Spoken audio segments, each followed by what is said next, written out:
ስሜ ሶፊያ ይባላል። እድሜ 26 ዓመት ነው ትላለች ባለ ታሪካችን።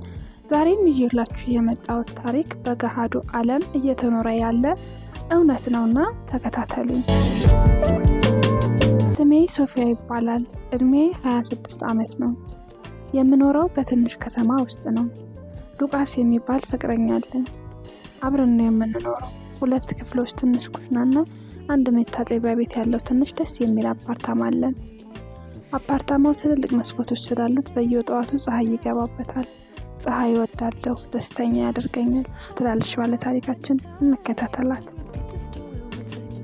ከቤቴ አቅራቢያ በሚገኝ ቢሮ ውስጥ እሰራለሁ። በየቀኑ 10 ደቂቃ በእግሬ ተጉዤ ነው ወደ ስራው የምሄደው። ስራዬን እወደዋለሁ። ጥሩ ሰዎችና ደግ ኃላፊ አለኝ። በየቀኑ 2 ሰዓት ገብቼ 11 ሰዓት ላይ ወደ ቤት ይመለሳለሁ። ሀብታም ባልሆንም በቂ ገንዘብ አለኝ። በህይወቴ ደስተኛ ነኝ። ሉቃስም ይሰራል። ኮምፒውተሮች በሚሸጡበት ሱቅ ውስጥ ነው የሚሰራው። ለስራው በጣም ጎበዝ፣ ብልህና ደግ፣ መልካምም ነው። በጣም እወደዋለሁ። አብረን 3 ደስተኛ ዓመታትን አሳልፈናል። በየቀኑ ራት አብረን እንበላለን፣ ፊልም እናያለን፣ እንወያያለን፣ እንስቃለን። ህይወት ቀላልና ጥሩ ነበረች። ክሉኢ የምትባል የ5 ዓመት የቅርብ ጓደኛ አለችኝ። ለ10 ዓመታት ያህል ጓደኛሞች ነን። የተገናኘነው ትምህርት ቤት ውስጥ ሲሆን እንደ እህትማማቾች ነን። እሷን በጣም እወዳታለሁ። በሳምንት 2 ጊዜ ወደ አፓርታማችን ትመጣለች። አብረን ሻይ እንጠጣለን፣ እንነጋገራለን፣ እንስቃለን። ሉቃስም ይወዳታል፣ እሷም ትወደዋለች። ሁላችንም እንደ አንድ ቤተሰብ ነን ትላለች ባለ ታሪካችን። እንከታተላት። በየቀኑ ነቃለሁ፣ ወደ ስራ ሄዳለሁ። ስመለስ ሉቃስ እዚያ ያለ። አብረን እራት ሰርተን እንበላለን፣ ቲቪ አይተን እንተኛለን። በየቀኑ ህይወት ፍጹም እንደሆነችና አዳይ እንደሆንኩ አስብ ነበር። ምንም የሚበላሽ ነገር ያለ አይመስለኝም ነበር። ነገር ግን ነገሮች መለወጥ ጀመሩ ትላለች ባለ ታሪካችን። ምን ይፈጠር ይሆን? እንከታተል። ነገር ግን ነገሮች መለወጥ ጀመሩ። በመጀመሪያ ጥቂትና ጸጥተኛ ነገሮች በመሆናቸው አልተረዳሁትም ነበር። ሉቃስ ወደ ቤት ዘግይቶ መግባት ጀመረ። ከዚህ ቀደም 12 ሰዓት ይገባ የነበረው አሁን 1 ሰዓት ወይም 2 ሰዓት መግባት ጀመረ። ስጠይቀው ስራ በዝቶብኝ ነው ይለኛል። አምነውም ነበር፣ ምክንያቱም ሉቃስ ዋሽቶኝ አያውቅም። በኋላ ግን ስልኩን አብዝቶ ማየት ጀመረ። እራት ላይ፣ ሶፋ ላይ 2 ጊዜ ስልኩን ያያል። አንዳንድ ጊዜም ፈገግ ይላል። ስጠይቀውም የስራ ወይም የጓደኛዬ አዝናኝ መልእክት እንደሆነ ይነግረኛል። አምነዋለሁ። ነገር ግን እንግዳ ስሜት ይሰማኝ ጀመር። ሉቃስ አሁን አብዝቶ አይናገርም። ከዚህ ቀደም ስለ ውሏችንና ስለ ህልማችን እንነጋገር ነበር። አሁን ግን ሶፋ ላይ ተቀምጦ ቲቪ ያያል። ነገር ግን አእምሮ ሌላ ቦታ እንደሆነ ይታወቅበታል። ደህና እንደሆነ ስጠይቀውም ደክሞኝ ነው ይለኛል። ደህና እንደሆነ ስጠይቀው ደክሞኝ ነው ይለኛል። ልታመነው ሞክራለሁ፣ ነገር ግን በውስጤ ጭንቀት ይሰማኛል ትላለች ባለ ታሪካችን። ምን ይፈጠር ይሆን? እንከታተል። ስለዚህ ጉዳይ ከሉኢ ጋር ተነጋገርኩ። እሷም አትጨነቂ፣ ሉቃስ ይወድሻል። ወንዶች አንዳንድ ጊዜ እንዲህ ይሆናሉ። ደክሞት ስለሆነ ጊዜ ስጪው፣ ሁሉን ነገር እስኪያስተካክል አለችኝ። ከእሷ ጋር ከተነጋገርኩ በኋላ ጥሩ ስሜት ተሰማኝ። የቅርብ ጓደኛዬ ናት፣ አታታልልኝም ብዬ አመንኳት።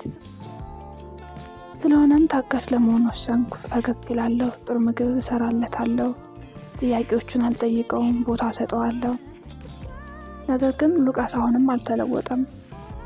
አፓርታማችን አሁን ቀዝቃዛና ባዶነት ይሰማዋል።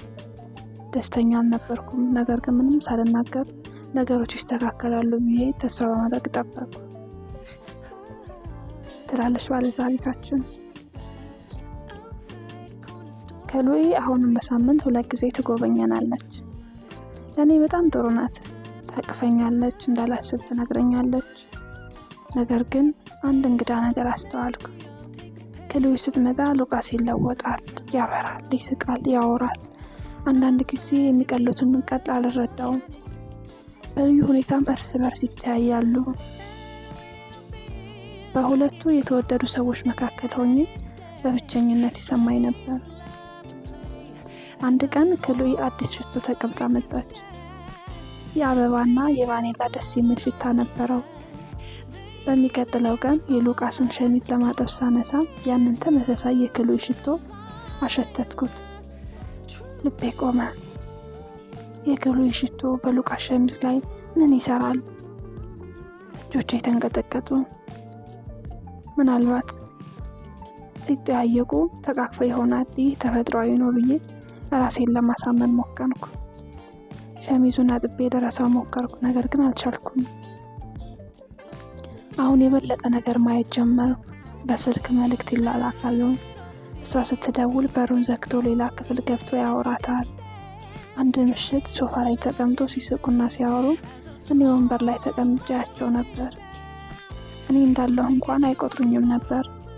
ወደ ኩሽና ሲሄድ እንኳን አላስተዋሉም። በአይኔም ባቢ ሞላም ጠንካራ ለመሆን ሞከርኩ ትላለች ባለ ታሪካችን። ምን ይፈጠር ይሆን?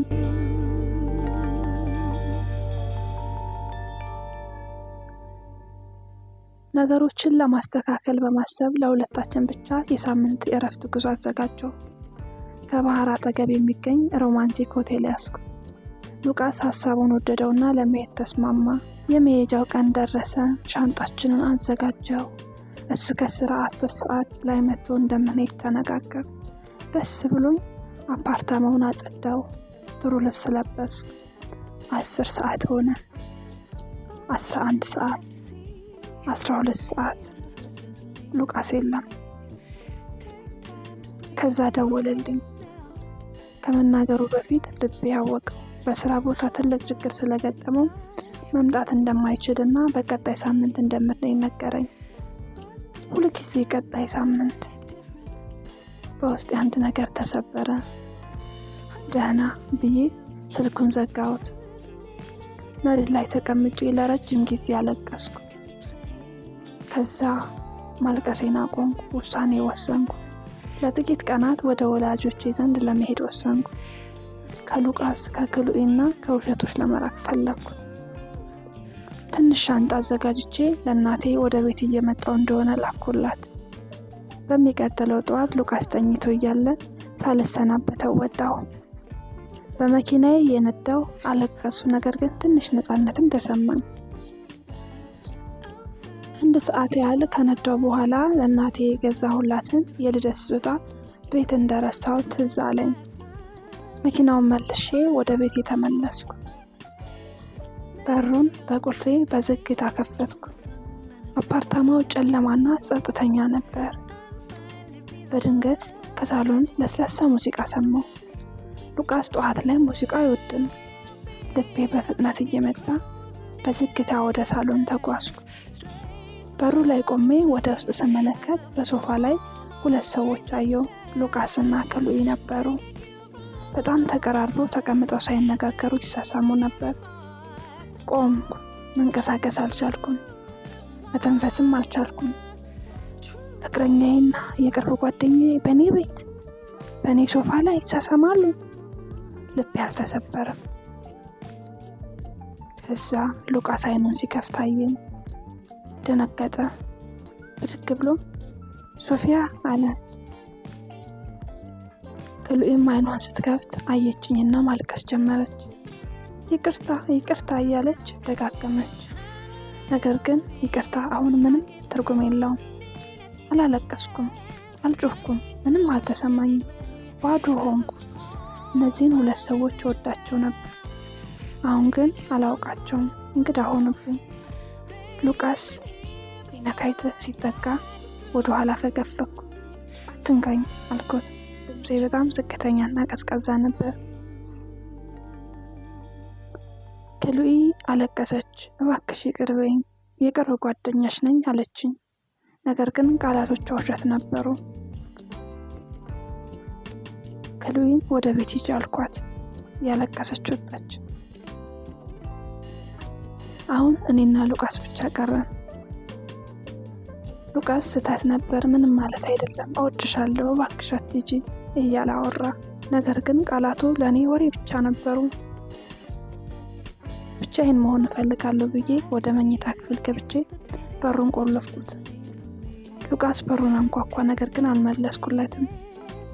ሌሊቱን በሙሉ አልተኛሁም። እያንዳንዱ ውሸት፣ እያንዳንዱ ፈገግታ፣ እያንዳንዱ እቅፍ 3 ዓመት ሙሉ የነበረው ህይወት ውሸት እንደነበር ተረዳሁ። ጠዋት ሲነጋ በሩን ከፈትኩ። ሉቃስ መሬት ላይ ተቀምጦ ነበር። ሉቃስ አልቋል አልኩት።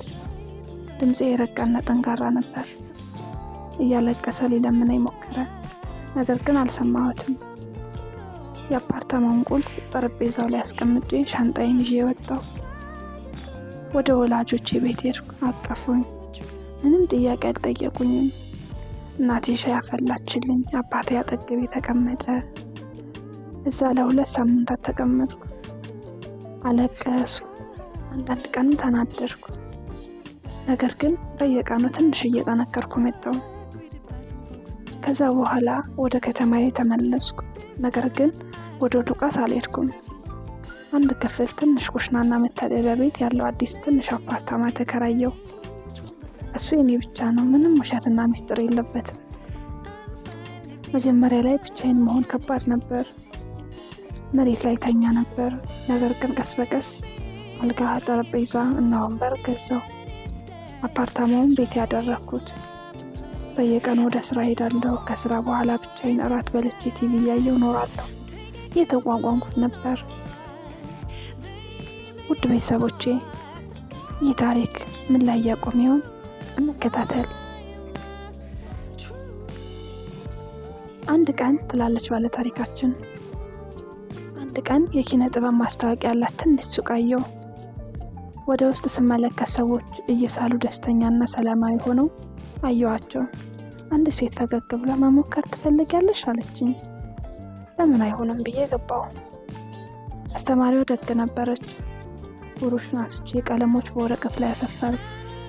ስስል ስለ ሉቃስ ወይም ስለ ክሉ አላስብም ነበር። ስለ ቀለሞችና ስለምስለው ምስል ብቻ አስባለሁ። በየሳምንቱ መሄድ ጀመርኩ። ስዕል መሳል ሕያው እንደሆነና ነፃ እንደሆነ አደረገኝ። እዛ ክፍል ውስጥ ኤሊኖር የምትባል ነጭ ፀጉርና ደግ አይኖች አሏት ሴት አገኘሁ። አብረን መሳል ጀመርን። ከክፍል በኋላ ወደ ቤቷ ሻይ እንድንጠጣ ጋበዘችኝ። ቤቷ በካርታዎችና በእጽዋት የተሞላ ነበር። ባሏ ከ5 ዓመት በፊት እንደሞተና ስዕል እንደረዳት ነገረችኝ። እኔም ታሪኬን አካፈልኳት። ያለምንም ፍርድ አዳመጠችኝ። ኤሊኖር እውነተኛ ጓደኛ ሆነች። ሁሉም ጓደኛ እንደሚያታልል አስተማረችኝ። ወራት አለፉም። 3፣ 4፣ 5 ወራት። የተሻለ ስሜት ይሰማኝ ጀመረ። ፈገግታዬና ሳቄ ተመለሰ ትላለች ባለ ታሪካችን። በቀጣይስ ምን ይፈጠር ይሆን? እንከታተል። አንድ ቀን በሱቅ ውስጥ ምግብ እየገዛው ሉቃስን አየሁት። ወደ እኔ መጣ። ልቤ በፍጥነት መታ፣ ነገር ግን አልሸሸሁም። ሰላም ሶፊያ አለኝ። ከስቶና ደክሞት ነበር። ደህና ነህ አልኩት። ጥሩ አይደለሁም። እኔና ክሉ የተለያየን ስህተት ነበር። እኔ አንቺን ናፍቄያለሁ አለኝ። እሱን እያየሁት የሆነ ስሜት፣ ፍቅር፣ ቁጣ፣ ጥላቻ እንደሚሰማኝ ጠበቅኩ። ነገር ግን ምንም አልተሰማኝም። ያየሁት ማዘን ብቻ ነበር።